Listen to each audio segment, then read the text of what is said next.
everyone, welcome back. I'm Di, and today I am bringing you my July wrap-up. So, I know I said I was going to try something different from July, and I did. I ended up doing a month-long vlog, which I intended to put my wrap-ups in, but I didn't actually. I kind of did, but I kind of didn't. So, I definitely talked about my reading throughout the month and how that went. I gave star ratings and things like that. So if you're interested in my star ratings, definitely check out the vlog. I also took a trip to Barnes & Noble because our In Real Life Manga Club started meeting up again, and I am the host for that. So there's little clips of me shopping in Barnes & Noble for manga, and then we also attended the Animanga convention, which was interesting, and there are a couple of clips of that in there as well. So if you're interested in any of that and to see how I did in my reading during the month of July, definitely check out my July vlog. A link is down in the description box below. But I decided that since I didn't actually wrap up any of the books that I read in my vlog, that I'd go ahead and still do a wrap-up video for July. So let me know down in the comments below if you'd still be interested in seeing a separate wrap-up at the end of the month. Just me sitting down talking about the books I read during the month, or if I wrap them up in my vlog, because I am doing another one for August, just so that you know. If I wrap it up in the vlog and then just leave, I believe they're called chapter markers, to each book down in the description box below of the vlog, if that would be more to your liking. I'm still not sure what I want to do with that, so any input that you have about me, where I put the reviews for these books that I read goes, would be greatly appreciated. But let's get into the things that I read in July. I ended up reading 10 things. The first thing that I finished in the month was Still Knife Painting, which was the Book One Cozies Club, or first in a series Cozy Mystery Book Club selection for the month of July. Book One Cozies Club is my book club where we read first in a series cozy mysteries, and for those selections I have done a chapter by chapter, which are my audio only reading vlogs. While I read the book, I give you my spoilery candid thoughts on the read, and there's also a series first impressions video which gives you my non-spoilery thoughts and just my first impressions of the series and whether or not I will be continuing with that series. So I'll link that down in the description box below as well. The next thing I finished was The Stand by Stephen King. I'm pretty sure you all know what The Stand is about. It follows the survivor of the super flu, which was named Captain Trips after it's decimated the population. And so the survivors kind of find each other, and then it becomes a battle of good and evil. This beast took me a very long time to read during the month. It kind of put me in a slump, and that's mostly because I didn't really enjoy this one. I am very familiar with the adaptation with Gary Sinise. I have watched that one several times. It is one that I own, and in fact I did watch that one earlier this year. I ended up watching it because I had heard that they were doing a remake of the adaptation on Paramount Plus, and so I decided to go ahead and watch the original, and then I watched the remake, which I didn't enjoy. And it has always been something for me where I wanted to read this book, because I thought for the length of the miniseries, the one with Gary Sinise in it, and the length of this book, there has to be more stuff in here. And I was so interested to know what the adaptations left out. Unfortunately, it wasn't anything I found interesting. So pretty much everything that I enjoy about the adaptation with Gary Sinise are the things that I enjoyed in this book. Things really didn't start picking up until the last 300 pages of this book, which I found very surprising. Up to I think the 500 or 600, 700 page mark, we're still meeting characters, and it felt draggy to me. I was just turning pages, being all like, okay, when is everybody getting together? What's going on? Like, why are we still meeting characters? So, yeah, I did actually finish reading this. I can finally say that I've read this, but unfortunately, it was not a great reading experience for me. And it really makes me question whether or not I should read the Stephen King books that I've seen adaptations for, because if it's gonna be an experience like this, I think I'd rather just watch the adaptation. Now, that being said, there are definite books that Stephen King has written that I will not be watching adaptations for, because I prefer to read my horror books and not watch horror movies.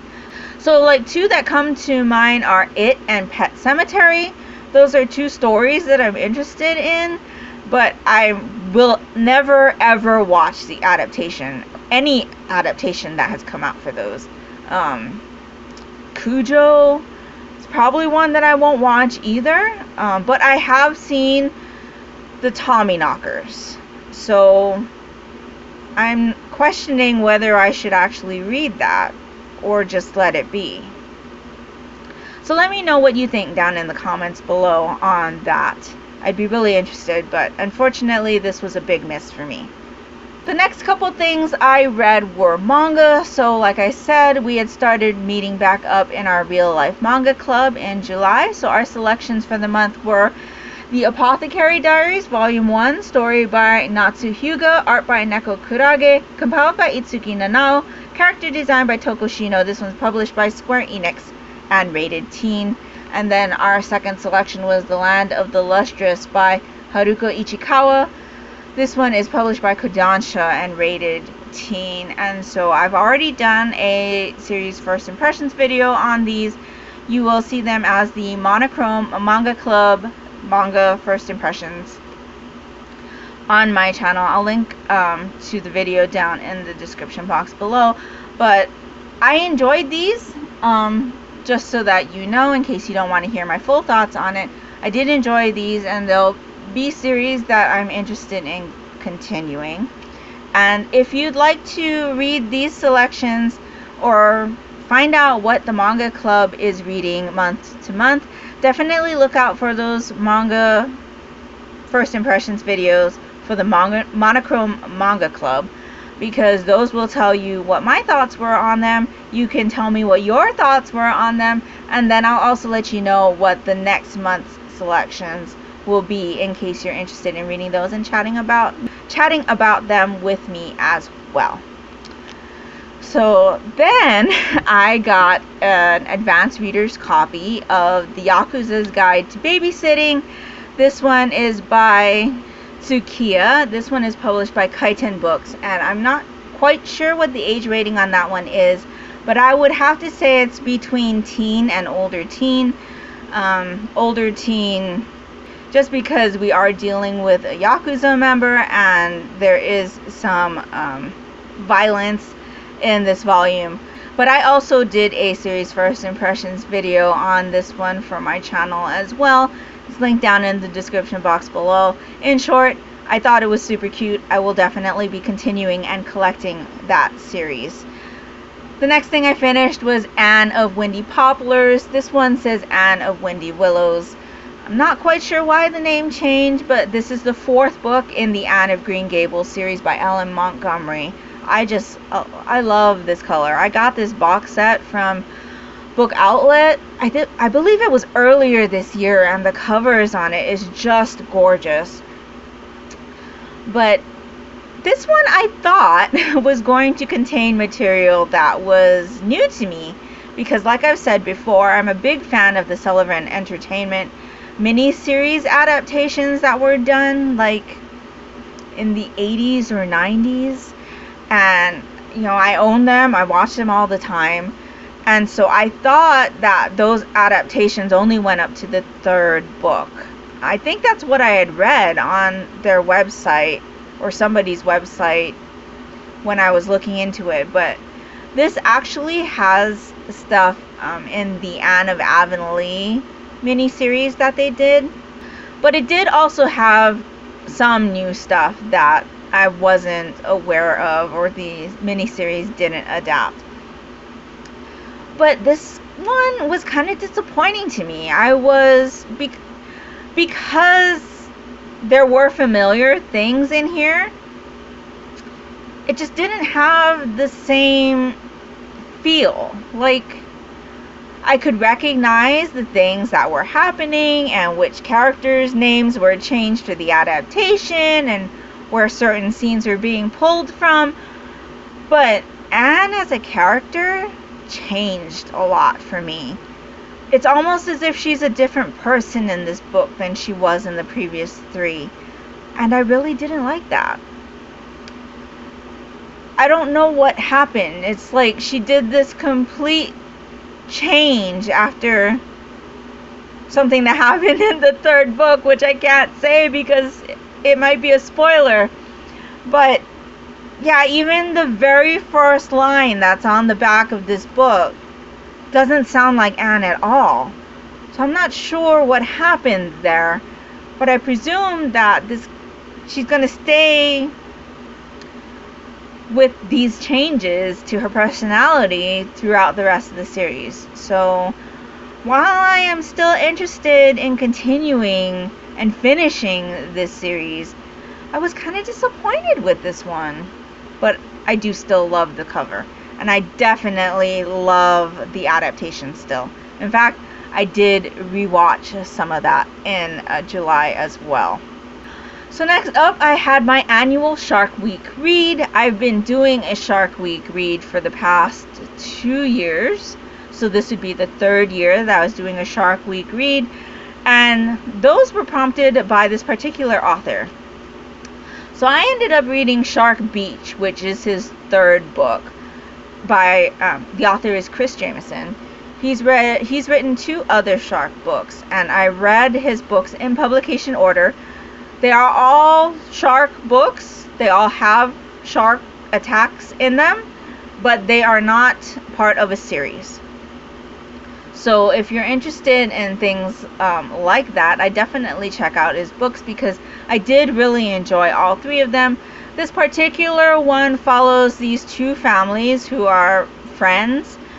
So the kids have grown up together. They've gone on these annual vacations together, and they have gone to the Captiva Islands, or Captiva Island in Florida for their vacation this year.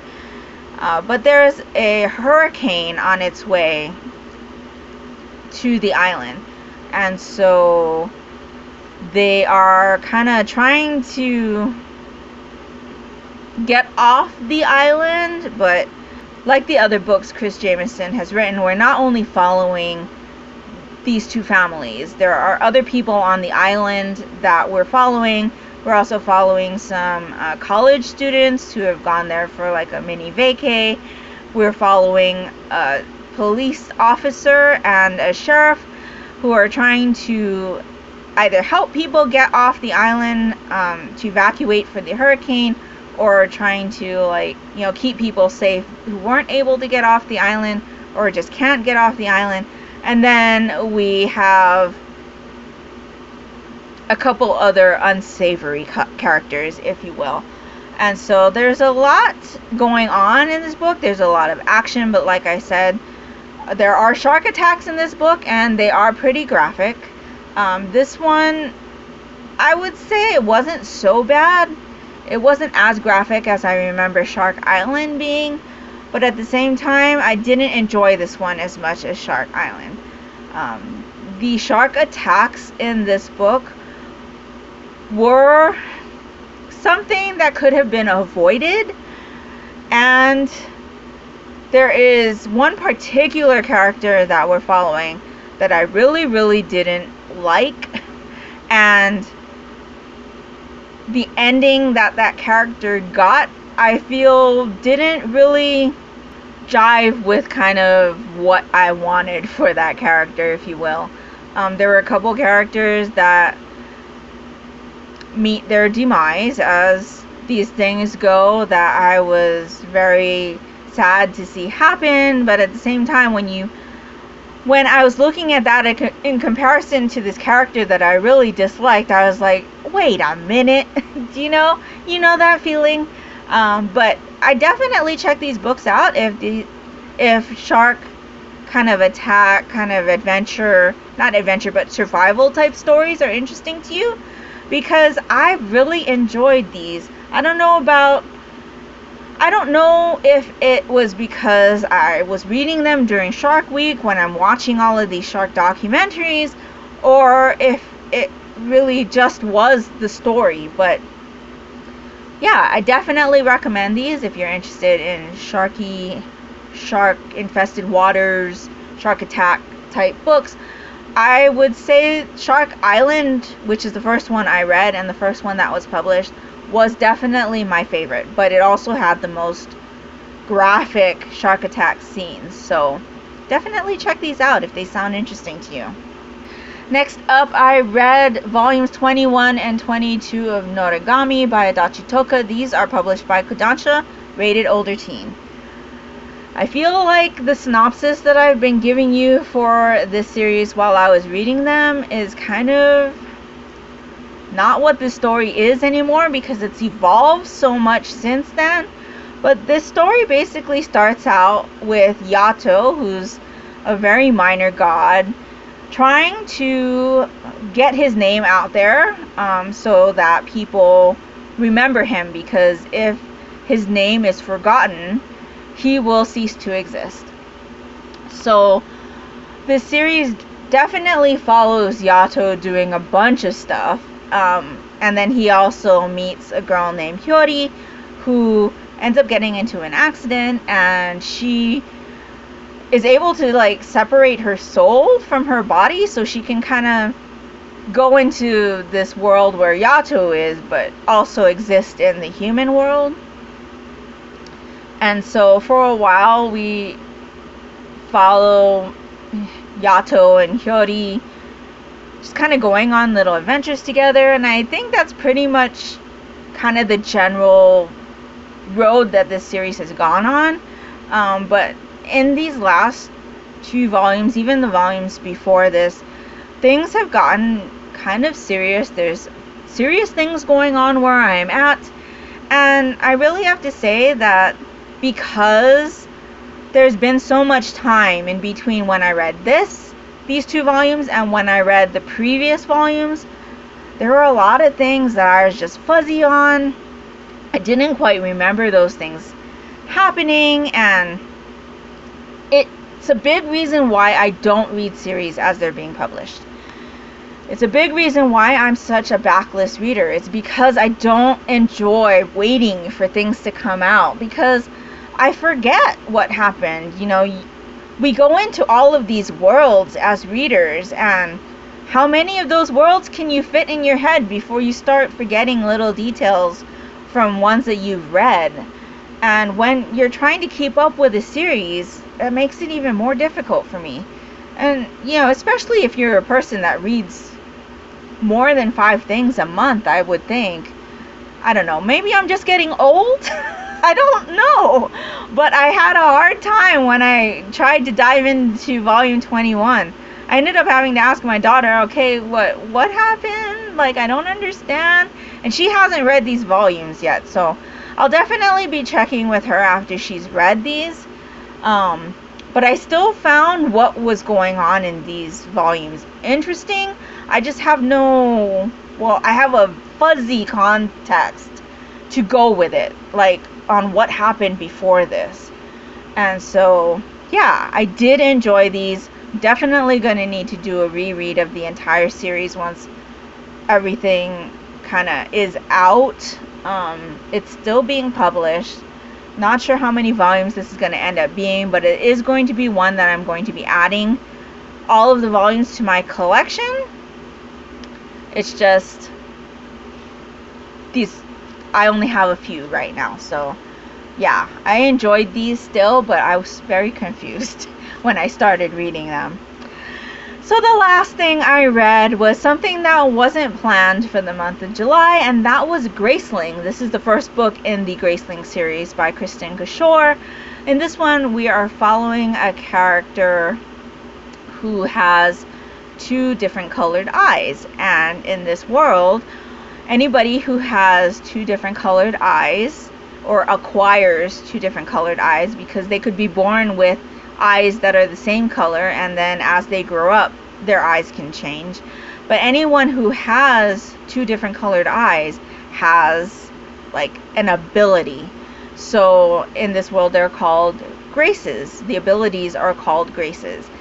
And so we follow this character who, her grace is like super strength, and she ends up being like the king's assassin. And she, well, not really just assassin, because she'll go beat up people for the king as well, but she doesn't enjoy doing that. It's not, she's kind of forced into doing it, and she hates it. So she ends up thwarting one of the king's commands, and instead of going to kill a person, she ends up going to save a person. And while doing that, she meets someone else who has a grace.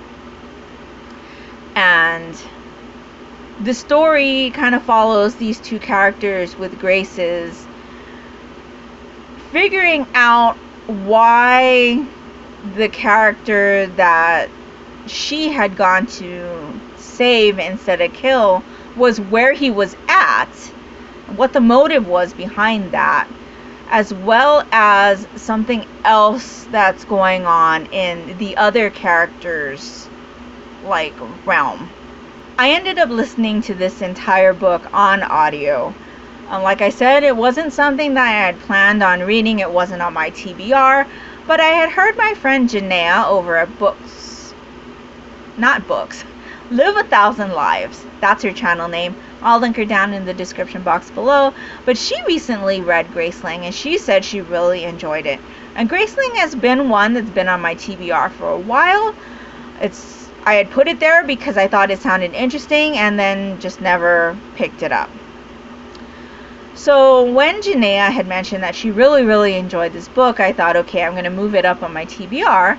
And then I heard Leanne over at Literary Diversions talking about the Graceling along. I'll link her down in the description box below as well. But she was saying that they were doing a read-along of the Graceling series. And so I thought, well, you know, I'll move it up on my list even more. So one day I was looking for an audiobook to listen to, and none of the books that I had on my TBR or the ones that I were reading were available. And so I thought, let me just look and see if Graceling is available, and it was. So this is a full cast audio, so that made it even more interesting, because there's a person narrating for each character.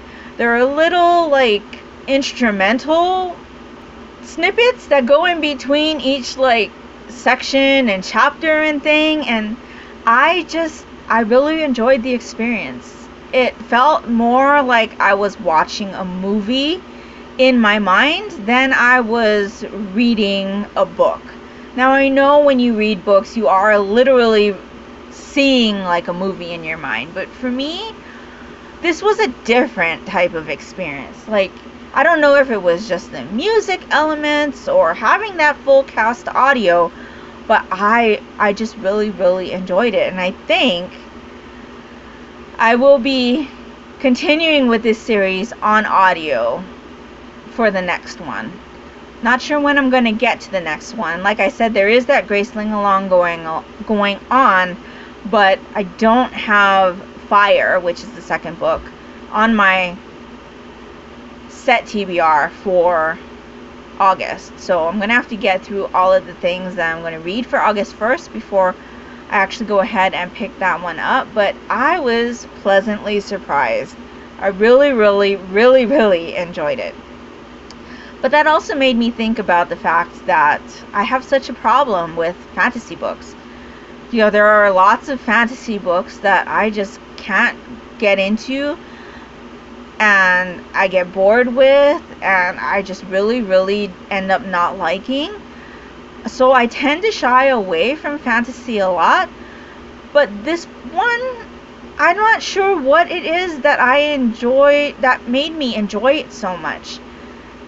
But I did. So I need to figure out like what it is about fantasy books that I enjoy, so that I stop reading fantasy books that I end up hating. But yeah, those are the 10 things that I ended up reading in the month of July. Let me know if you've read any of these books and what you thought of them, or if you are planning on reading any of these books. Are you participating in the Graceling along? I'd really love to know that as well. So if you've made it to this point of the video, if you could leave me a shark down in the comments below, that would be greatly appreciated and would really help me out. And that will do it for me today. So I hope you're all doing great. I hope you're all safe and healthy. And until next time, take care and smile always. Bye.